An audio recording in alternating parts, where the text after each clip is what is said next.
गणपतराव आपल्या धर्मपत्नीला म्हणजेच मुक्ताताईला मोठ्याने आवाज देत होते.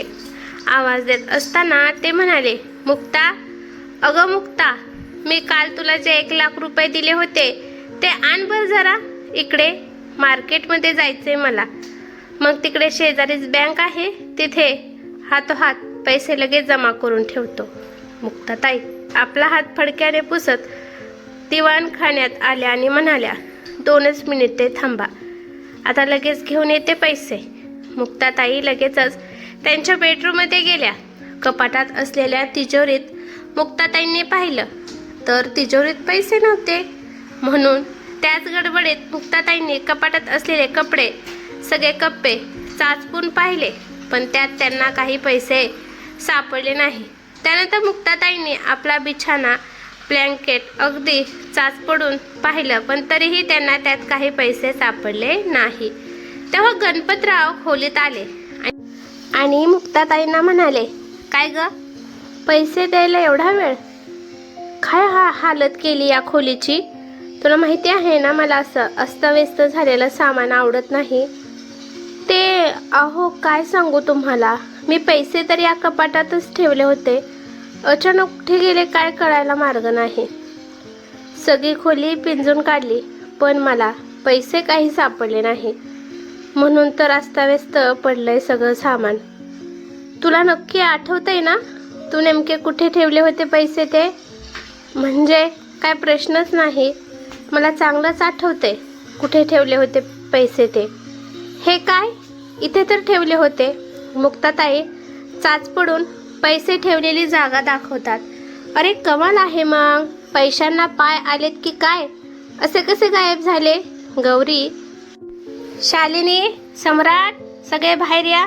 कुणी घरात आलं होतं की नाही त्यांच्याकडून तरी कळेल मला. गणपतराव मोठ्याने आपल्या दोन्ही मुलांना आणि सुनबाईंना आवाज देतात.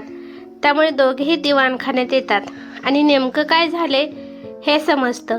ते समजतात दोघेही मुलं अख्खं घर पिंजून काढतात.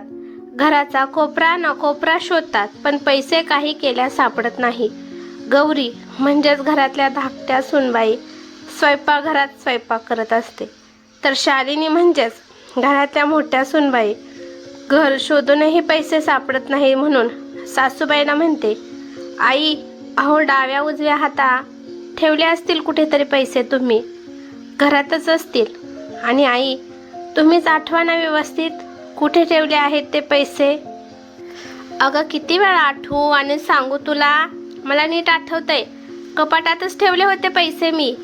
आता असं सारखं सारखं आठवून माझं डोकं खाऊ नकोस तू. मी काय लहान पोरगी नाहीये, एवढी मोठी रक्कम निष्काळजीपणे इकडे तिकडे ठेवायला. मुक्ताताई अशाच बोलत राहिल्या, पण अचानकपणे मुक्ताताईंच्या मनात काय आलं कोण जाणे. त्यांनी लगेच शालिनीला आपल्यापाशी येऊन बसायला सांगितले आणि खोलीत कोण कोण येऊन गेलं याची चौकशी करू लागल्या. आता मला ठामपणे सांग, काल रात्री तू माझ्या खोलीत गौरीला येताना पाहिलं होतंस का? शालिनी म्हणाली, हो आई, काल रात्री गौरीला मीच तुमच्या खोलीत पाठवलं होतं दुधाचा ग्लास घेऊन, पण तेव्हा तुम्ही खोलीत नव्हता, कारण तुम्ही गार्डनमध्ये मामांजी बरोबर बोलत होता. पण त्यावेळी परत मागे न फिरता गौरी तुमच्या खोलीत दुधाचा ग्लास ठेवून आली आणि परीला तुम्हाला बोलवायला सांगितलं. गौरीने की दुधाचा ग्लास खोलीत ठेवला आहे आणि दूध गरम आहे, तोपर्यंत घ्या, असा निरोप गौरीने परीला द्यायला सांगितला होता.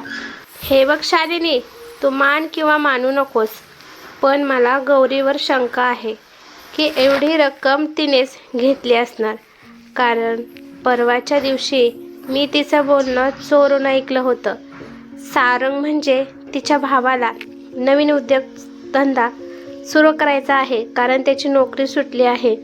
नोकरी स्वतःहून सुटली की काय देव जाणे, पण तिच्या बोलण्यातून एवढंच वाटत होतं मला की तिला पैशाची खूप गरज आहे असं.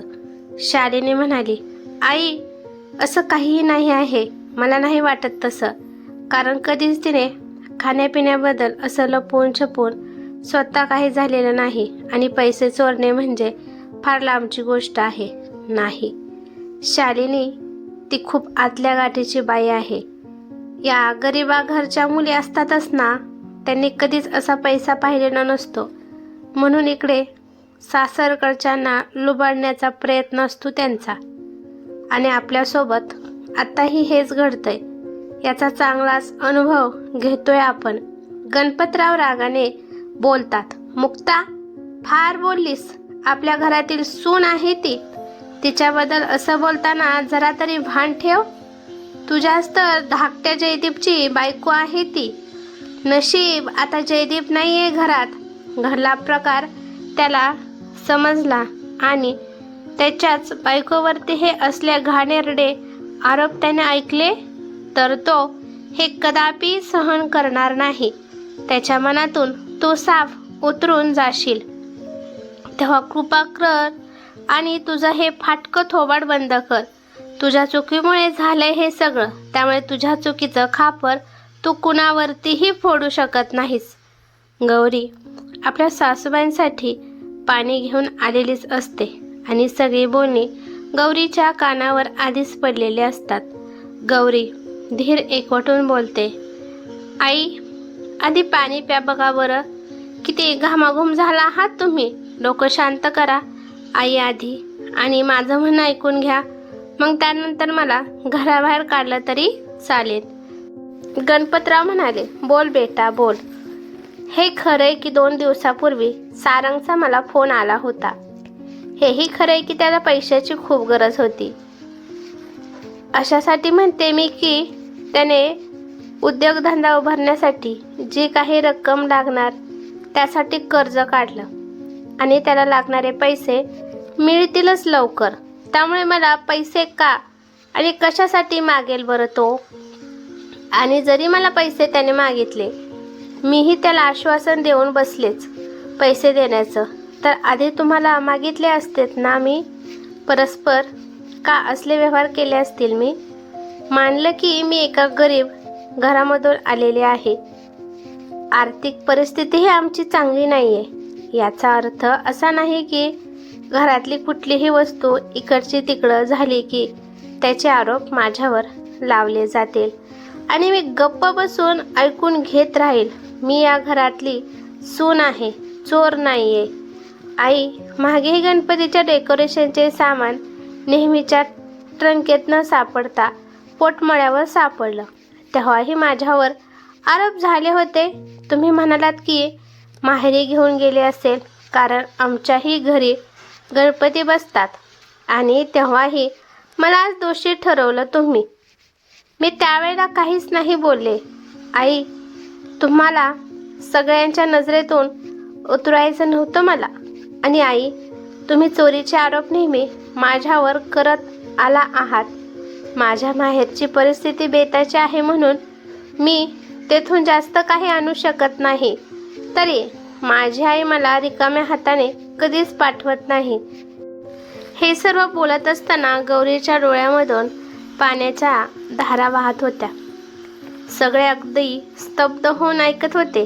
तेवढ्यात सम्राट म्हणजे शालिनीचा नवरा जोर जोरात ओरडत सांगू लागला. पैसे सापडले, सापडले पैसे. मुक्ताताई म्हणाल्या. कुठे आहे आणि कसे काय सापडले पैसे. अगं, परीच्या खोलीत सापडले. अगं, त्याचं काय झालं. तिच्यासाठी आणलेली भावली द्यायला मी तिच्या खोलीत गेलो तर परी झोपलेली होती.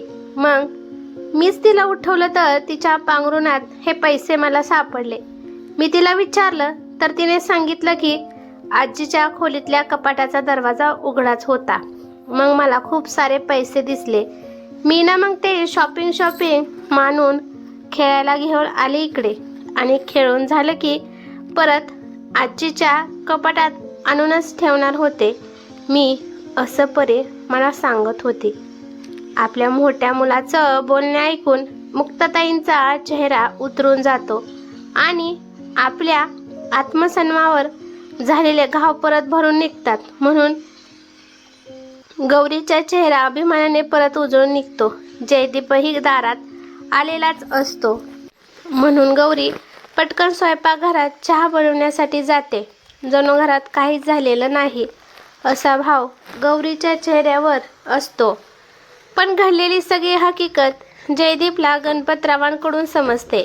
तेव्हा जयदीप आपल्या आईकडे पाहून खोचकपणे म्हणतो, आता आहेत ना सगळं जिथल्या तिथं. एकतर पैसे सांभाळता येत नसतील तर याची जबाबदारी दुसऱ्या कोणावर तरी द्या पप्पा. मुक्ता, आज तुला तुझ्या जबाबदारीमधून मुक्त करतो. तिजोरीच्या चाव्या इकडे दे. मुक्ताताई ओशाळलेल्या चेहऱ्याने तिजोरीच्या चाव्या गणपतरावांकडे देतात. तेवढ्यात गौरी चहा घेऊन दिवाणखान्यात आलेलीच असते. मग गणपतराव तिजोरीच्या चाव्या गौरीकडे सोपवत म्हणतात, हे घे सुनबाई, आजपासून घरातील सगळे आर्थिक व्यवहार तूच पाहायचे. हा मान तुझाच. गौरी म्हणते, नाही मामांजी, हा मान घरातल्या थोर मोठ्यांचा आणि मान हा मिरवायचा नसतो तर तो कमवायचा असतो. जेव्हा मी हा मान कमवेल तेव्हाच मी हा मान आनंदाने स्वीकारेल. आपल्या सुनेचा चांगुलपणाचा अनुभव मुक्ताताईंना आणखीन एकदा आला. म्हणूनच ज्या वेळी श्रीमंत सासरकडची मंडळी असली की सुनाबायांना माहेरच्या गरिबाबद्दल कुचकी बोलणे ऐकावी लागतात. तू तुझ्या माहेरकडून काय काय घेऊन आलीस? तर आम्ही गरिबा घरच्या लेकी आनंदाने म्हणू, आम्ही चांगले संस्कार आणि विचार घेऊन आलेल्या आहोत. तर मित्रांनो, ही स्टोरी तुम्हाला कशी वाटली? जर तुम्हाला स्टोरी आवडली असेल तर व्हिडिओला लाईक करा, शेअर करा आणि चॅनेलला सबस्क्राईब करा. धन्यवाद.